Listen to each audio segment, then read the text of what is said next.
and welcome back to another episode of Epic Ministry Podcast. I'm Megs, and I'm here with Selena and Katy. We are talking about this amazing book called Sincerely Stoneheart by Emily Wilson. And for any of the listeners who've heard of another book, Screw Tape Letters, which is by C.S. Lewis, I would say it's a spin-off of that book. I mean, I want my teenage daughters reading this. I love it as a mom, like as a wife, like at every stage of life. I'm like, why didn't I read this 15 years ago? Like it probably wasn't out 15 years ago, but, okay. So I'll shut up. And do you guys have any like notes? Katy's the one who introduced it to me in the first place. And then she handed me the book. And so here you go. Please read this. Yeah, so far so good. And again, we want to do this early so you have time to go buy the book. I'm actually doing hard copy and listening audio because I like want it in all facets. Like I want to give it to people. I want to hear it. And it's good, like both versions. So any big takeaways like from the book before we dive into chapters 1 and 2 and 3? I think it's a really good reminder that there is an unseen world trying to pull you away from God. Because it's easy to forget that we have an enemy. And it's funny because when I'm reading it, the enemy in the book is God. Yeah. But the true enemy actually is. Yeah, so it gets confusing. Everything's opposite. Yeah. So it's from Stoneheart. So Stoneheart is the senior demon. And he calls like the person in training a lot of different things. Like my attentive pupil and let's see, to my enthusiastic trainee. And whenever they talk about Jesus, it's always like the great enemy and all this stuff. And so I have always to be capitalized. like, it's always capitalized. But I have to remind myself like, who's who in this, you know? It's not really that hard. But it is crazy to really put yourself in the perspective of like, holy crap, there is a force out there that they are doing these things. So I want to dive into this first chapter because to set the scene, they're actually at like a convention. And I forget what they call it, but it's like the demon convention essentially, and how all these people are training. And I'm just picturing like a convention center of like a typical like symposium that people go to for business, you know, X, Y, Z. And, you know, with tables set up and like balloons everywhere and project slides going and all that stuff. And it's the training on how to just ruin humans' lives, you know? Wild. And it's such a creative way. Like, I think that that's probably happening in some capacity of like, we need to take these people down, you know? They have a plan. Yeah. They talk to each other. They scheme. Yeah. And so the first chapter is distraction. And it's like, wow, what a way to really hit it out of the ballpark. Because, I mean, our life is so just complete distraction all the time. And, you know, this is where they introduce, like, the internet and cell phones. And one part that I thought was interesting, they talk about the internet being called the World Wide Web and how web's whole point is, well, you made a good point, like a positive of webs is that, you know, can connect to different, you know, pieces. And I'm sure at some point, like these things weren't all created in life to be like the devil didn't create the internet, probably. I don't know, but who knows? Yeah, like I'm not saying the internet is bad, but it was just saying how a web collects and it sticks and it grabs people or things so they can't move. And yes, the internet does connect people in great ways. So many positive stories about connection, but it is so sticky and it's so distracting. Like how many times have you been like, oh, I'm going to get up and read my Bible in the morning and then accidentally just pick up your phone and doom scroll for an hour. Yeah. Or something like that. Relatable. Like I want to bet our listeners are like, yeah, I do that every day. Yeah. You know, like so do we. To some capacity, like there's some, and it's not just the internet. It's, I think I highlighted it. It was like drama with friends or family, news feeds, arguments, screens of every shape and size, empty entertainment. Like, and he's saying your job is to stir it up. Like, that's all you need to do is just stir it up. And it's a one-way ticket to misery and emptiness. Mm-hmm. Wow. The act of contrition popped into my mind because we have that prayer and we're supposed to avoid whatever leads us to sin. And I think that when the enemy or the demons are trying to distract us with all these things, it's up to you to discern like, hey, is this going to lead me to sin? I think that's part of that, to counter their schemes. Yeah. And another thing that the author mentions in the book, well, the demon writes to the trainee is like, not to be so loud with these like things that they do, like be so subtle. So I'm thinking like when it was talking about the endless empty entertainment, like I'm so aware now as I get older. I was not aware growing up, like, oh, a season of this just came out, 10 episodes in one night, yes, let's go. Like now I'm like, okay, I'm in hour 3 of this.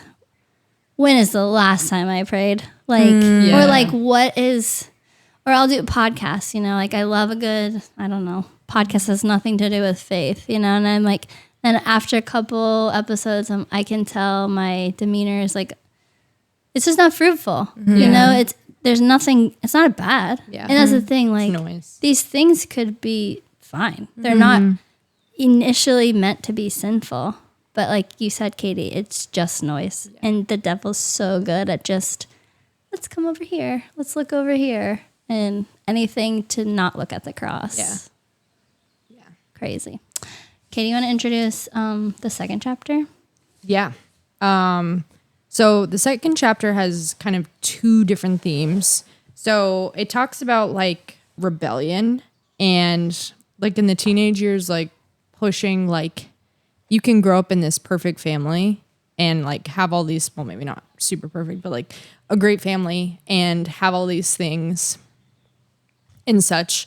But for some reason, like we have like all these decisions when you get to more of an adult and you can make decisions on your own of like all these things you can do. And we just want to do all the things, especially the more popular things. Cause like now we can do that, which sometimes isn't good. Like living the way of the world. Like sometimes like underage drinking, like all this stuff going on. I mean, I did that when I was young. Like I rebelled and stuff. Belphegor got to you. Yeah, Belphegor got me, man. But I like it because it like it starts out by saying like, okay, let's back up. Like, yes, distraction is like our number one goal here, but let's go back to when she was like 14 years old when she said, I love God and I'm making God my priority. Yeah. And then through life, she becomes an adult and then it kind of fast forwards. And when she's an adult, it picks back up and then the rebellion is started. Yeah. Because it's like from teenage to adult somewhere they got to her. And it's like the worst thing she could do as a kid was like, share her faith, and then it's crazy. And then off that, like the pupil demon Belphegora states like, okay, this person that he's trying or she's trying to like manipulate to go to hell basically, is like their faith has taken significant root. Rebellion's not going to work because they've surrendered their life to God. And then the demon starts acting like, and saying like to this girl that like faith is uncommon. And because it's uncommon, it makes you weird. Mm-hmm. And like you're an outsider, you'll never feel like that you belong. And how embarrassing is it to not belong? Because of course we all want to belong. Mm-hmm. So instead of like taking like that rebellion phase, it's like making you feel like alone, weird. And like having faith is like the reason why like you're judged by all these people or this bad thing happened and such like that. Yeah, like this boy doesn't like you. And it must be because XYZ. Yeah.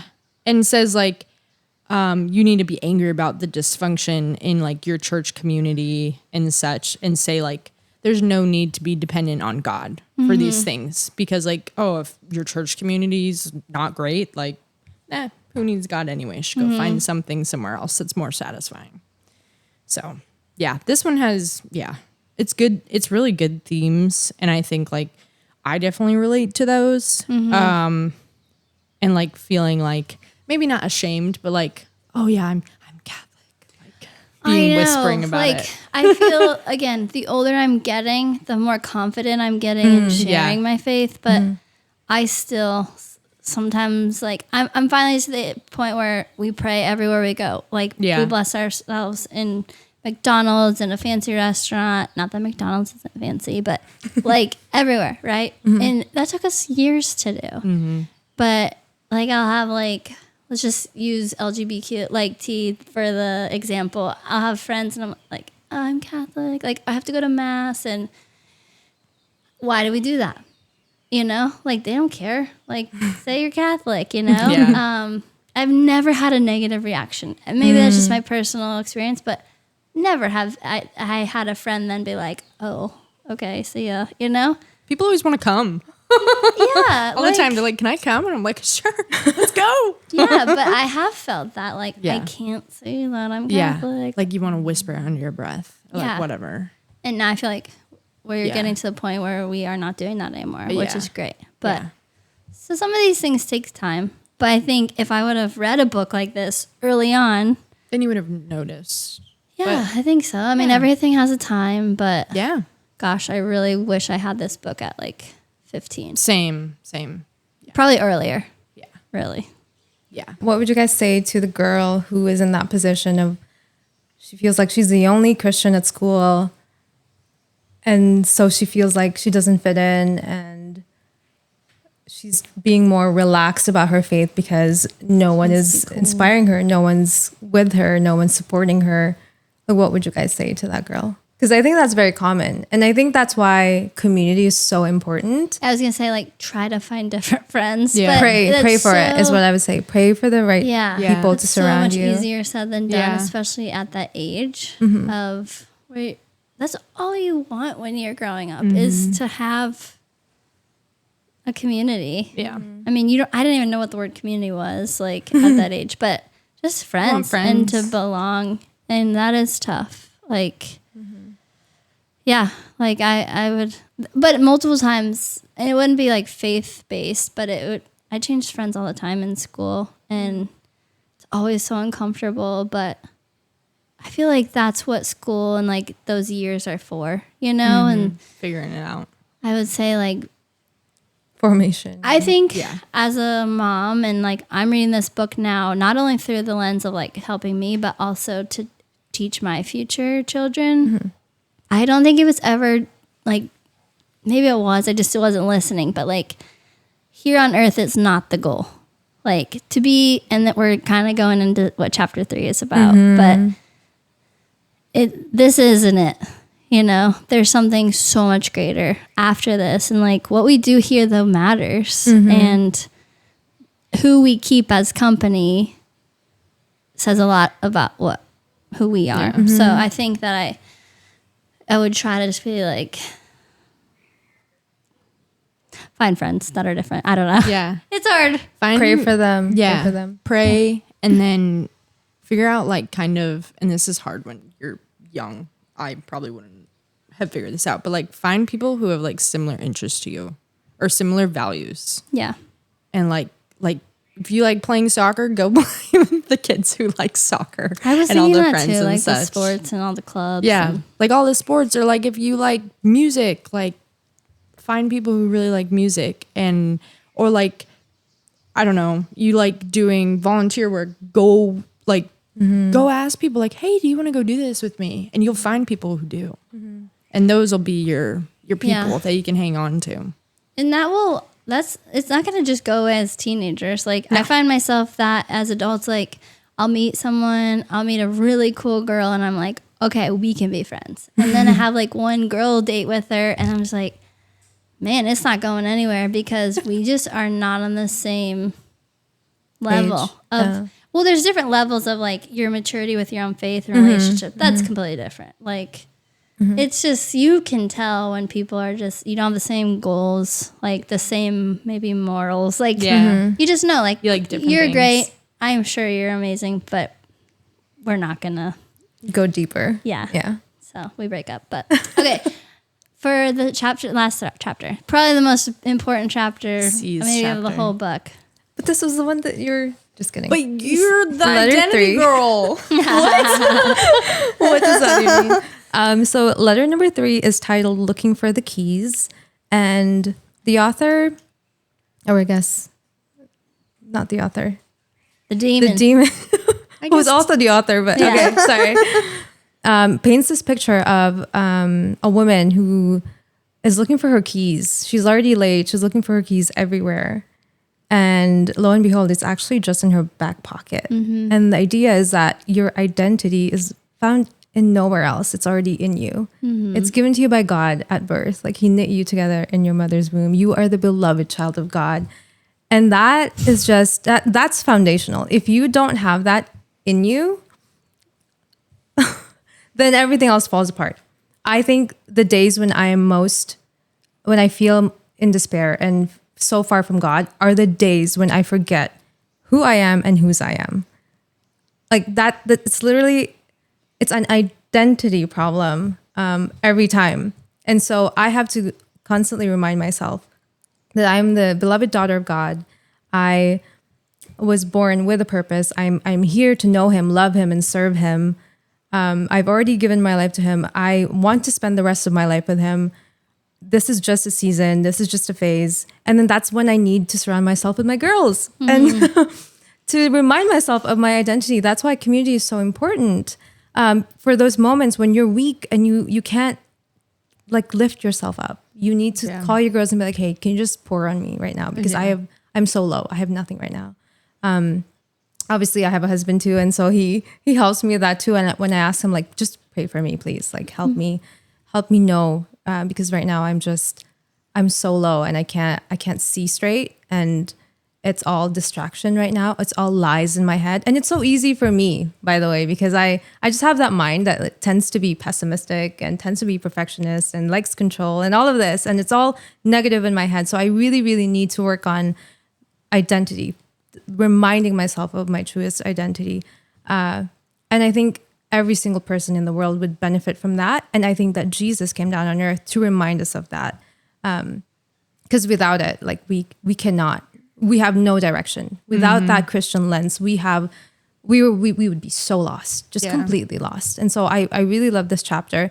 And if there's any takeaway from this episode, it's know your true identity, because that will change everything. That changes how you speak to yourself. That changes how you speak to God, how you treat other people, what you do throughout the day, what you do with your time, with your talent, with your treasure, everything. It dictates everything. And know that you are so loved, and you don't need to work for anything. You are already loved. God already loves you. And there will be times of hardship, but he is with us always. He promised that.